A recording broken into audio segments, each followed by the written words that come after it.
Olá pessoal, meu nome é Walter Brito, sou engenheiro civil, empreendedor e apaixonado por tecnologias. E aqui no InoveDay eu compartilho com vocês inovações, experiências e aplicações que eu venho fazendo dentro do ambiente de construção civil, utilizando inteligência e dados. Neste episódio vamos falar sobre gestão visual de obras. Vou mostrar para vocês como que a aplicação do Kanban pode transformar a forma de você gerenciar os seus empreendimentos. E para a gente começar, eu vou contar uma historinha. Em um mosteiro zen, qualquer tarefa, por mais simples que ela seja, ela é executada com atenção, sequência e propósito. Não tem pressa e também não tem ruído. Foi num ambiente assim que surgiu o Kanban.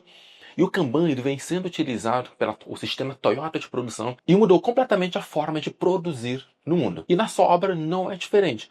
Uma obra onde você tem uma desorganização, naturalmente você tem um ruído. E aí a gente pode fazer o seguinte, trazer uma tela visual onde você consegue prever o fluxo e antecipar problemas. E aí que está a forma de você usar o Kanban.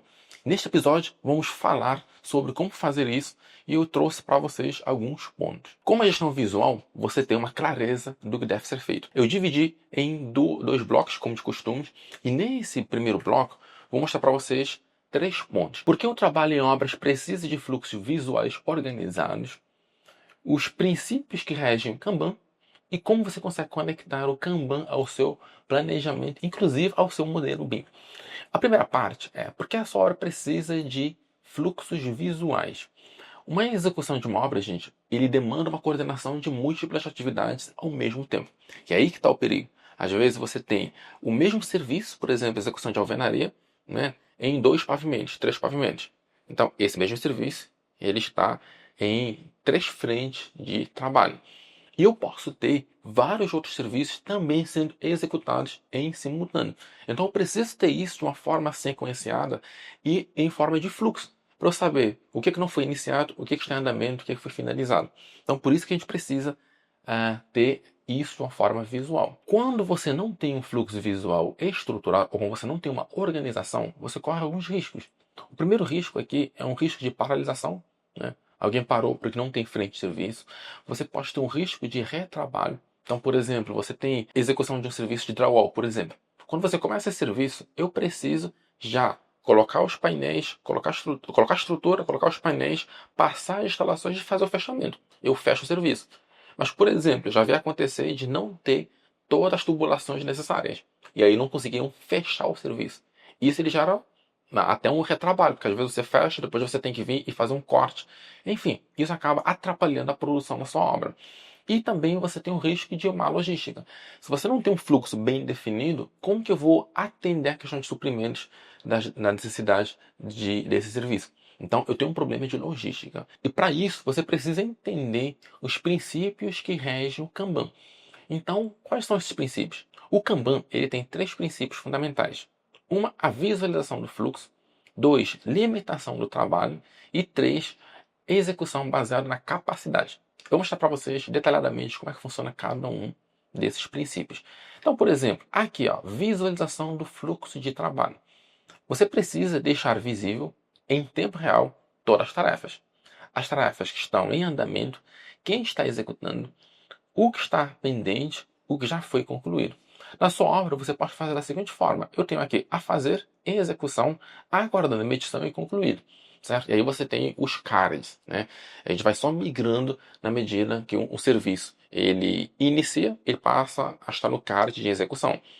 Terminou o serviço, você coloca aqui no card de aguardando medição. E foi finalizado, ele foi para concluído. Ah, não, ele foi reprovado na medição. Você volta aqui para a fazer, certo? Com pendência, então fica uma flag aí, porque ele já foi reprovado na medição. Depois ele vai em execução e, de novo, aguardando medição até ser concluído. Tá? Aqui entra o segundo ponto. E esse ponto aqui, eu confesso para vocês que pouquíssimas obras seguem à risca esse ponto, que é o seguinte, limitação do trabalho em andamento. Walter, o que significa isso? Aqui, por exemplo, assim, eu tenho um serviço, por exemplo, execução de instalações hidráulicas, certo? Para ser executado com qualidade, a minha equipe só pode começar no máximo 3 frentes de serviço. Então, se ele começar 4, o sistema já dispara um alerta, que não pode. porque eu sei que eu não consigo atender com qualidade. Outro exemplo bem aqui fácil para vocês. Às vezes eu preciso ter 10 equipes de assentamento de cerâmica para fazer um serviço. Só que é muito difícil você conseguir achar, às vezes, 5 equipes com qualidade. Então, sabendo que eu tenho essa restrição, eu posso bloquear.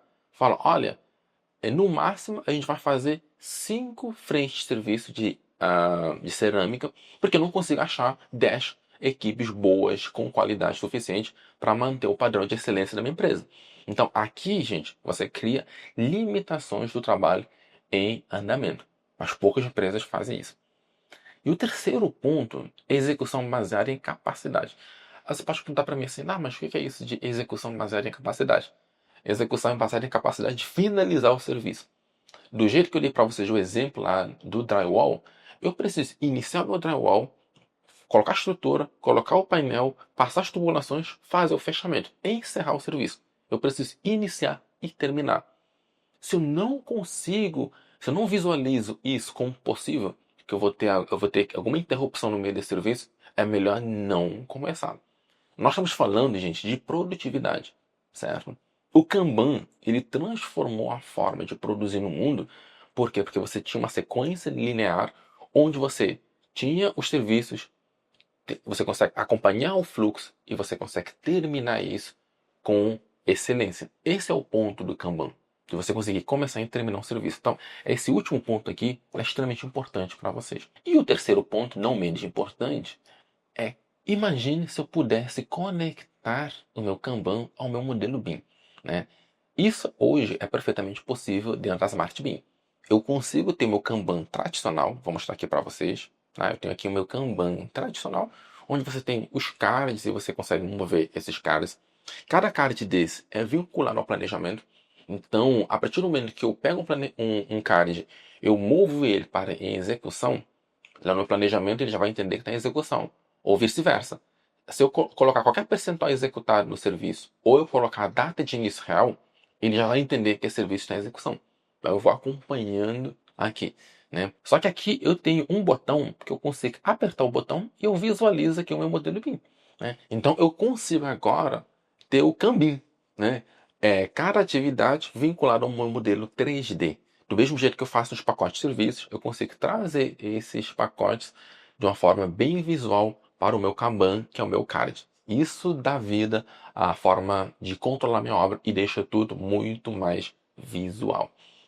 E para a gente começar o próximo bloco, tem aqui uma frase: tarefa no lugar certo é igual a equipe no ritmo certo.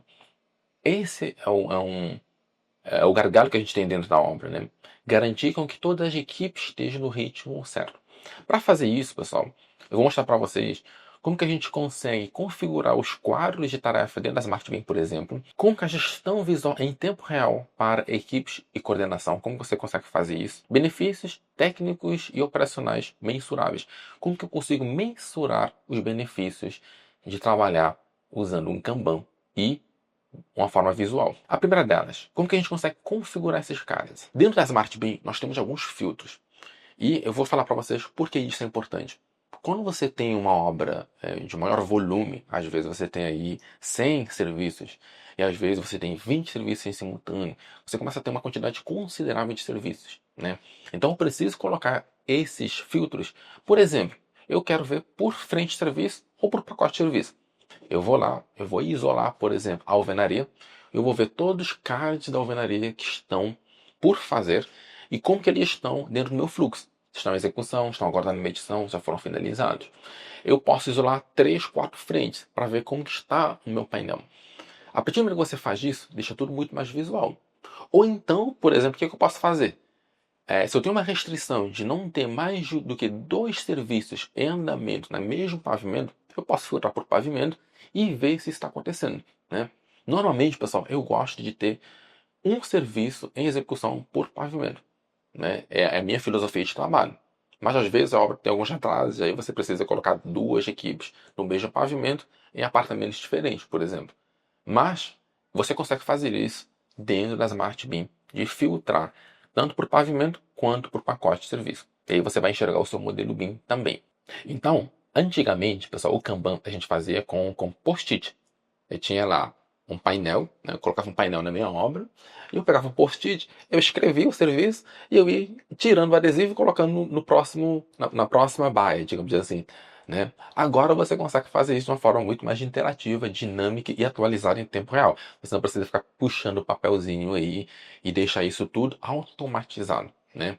E tendo a certeza, pessoal, que o que está acontecendo num campo está refletindo no seu painel. Porque às vezes o pessoal esquece de atualizar. E aí você tem que ficar se questionando qual é o status de cada serviço. Com o painel interativo, esse problema desaparece.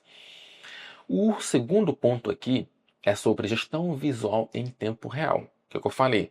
Tudo que está acontecendo na obra, você tem o reflexo aqui no seu painel. A força do Kanban digital na Smart Beam, ele traz uma visão compartilhada e atualizada em tempo real. Que esse é o grande diferencial de você usar uma ferramenta como a Smart Beam. Então, líderes, engenheiros, coordenadores, todo mundo que trabalha na obra consegue saber quais são as frentes que estão em andamento, quais estão paralisadas ou atrasadas. A gente consegue colocar um sinalizador para você até identificar se a tarefa ela está atrasada, adiantada, certo? Então isso te ajuda. E você consegue olhar onde tem gargalhos, certo? Deixa eu mostrar para vocês aqui. Olha, não sei se vocês conseguem enxergar, mas isso aqui está atrasado. Então você tem uma lista aqui que eu consigo já visualizar que todos esses serviços estão atrasados. Né? Então você consegue até saber se o atraso é um atraso de início, ele é um atraso de término, porque às vezes a tarefa atrasou para iniciar, mas conseguiu terminar dentro do prazo previsto. Então, tudo isso você consegue acompanhar. Então, tudo isso você consegue acompanhar. E para fechar aqui esse episódio, quais são os benefícios? Como que eu consigo mensurar esses benefícios? Gente, o primeiro deles, quando o Kanban é integrado ao seu modelo de gestão, você tem aqui ó, a redução do seu lead time. O lead time, às vezes, as empresas têm uma dificuldade de acompanhar isso. Mas o que é isso, assim, na prática? É o tempo que você inicia o serviço e o tempo que você termina o serviço. Vamos voltar lá para o exemplo aí da nossa parede de drywall. Eu previ fazer o serviço em uma semana, por exemplo. Iniciar a execução da parede de drywall e terminar em 5 dias úteis, certo? Só que aí eu falei para vocês, a gente esqueceu de pedir o material, ou teve um atraso na solicitação de material, e eu não consegui ter o material de elétrico. Então eu não consegui fechar o meu painel. Então aquele serviço que era para ser feito em 5 dias úteis, por não ter o material suficiente, eu vou demorar 20 dias úteis. Né? Então o lead time do serviço ele aumentou. Por isso que é extremamente importante você mapear as datas de início reais e término reais, para você saber esse lead time. Walter, na minha obra é tudo com preço fechado, com empreiteiro, então para mim não me interessa. Se ele fez em 5 dias, 20 dias, 30 dias, está preço fechado. Mas aí que está o problema. A partir do momento que você começa a penalizar o seu empreiteiro, em algum momento ele vai te cobrar esse ajuste. Eu já vi isso acontecendo em vários empreendimentos, onde esse lead time começou a ficar muito extenso. Todo mundo tem folha de pagamento, normalmente é tudo CLT, como manda o figurino, e aí você tem custo de alimentação, você tem custo de transporte, você tem vários encargos complementares. Então você precisa sim gerenciar o seu lead time de todo o serviço. Isso vai reduzir erros na sua obra e lembra da filosofia da Smart Beam? A sua obra no tempo certo, sem dor de cabeça. A nossa ideia é que você reduza as dores de cabeça e com certeza, diminuindo seu lead time, você vai ter menos dor de cabeça. E outro benefício que eu acho mais importante ainda, gente, assim, eu gosto de trabalhar com paz de espírito, né? A volta na obra não tem como você ter paz de espírito. Tem. Se você entende como a obra é uma indústria, e uma indústria ele tem fluxos, e esses fluxos eles podem ser visuais, você começa a gerenciar a sua obra para que você tenha paz de espírito. Né? Então, quando eu tenho tudo isso integrado, eu consigo ter uma previsibilidade de produção, eu consigo ter um ritmo de execução estável, sem interrupções, certo? Então, eu consigo reduzir as minhas surpresas. Essa é a grande vantagem de você usar o Kanban ou sistemas visuais. É você ter tudo atualizado em tempo real. Então, eu espero que você tenha gostado desse episódio. Se você gostou, curta, compartilhe, deixa-se aqui algum comentário para a gente até abrir uma janelinha aqui de discussão. Conta as experiências que você já teve usando o Kanban. Veja também se você aplica todos os princípios do Kanban. Deixa aqui embaixo nos comentários para a gente poder ter uma discussão saudável. E se prepara para o próximo episódio, que eu vou falar sobre como o Gênio Digital transforma obra, manutenção e operação na próxima quinta-feira, ao meio-dia. Aguardo você. Até breve.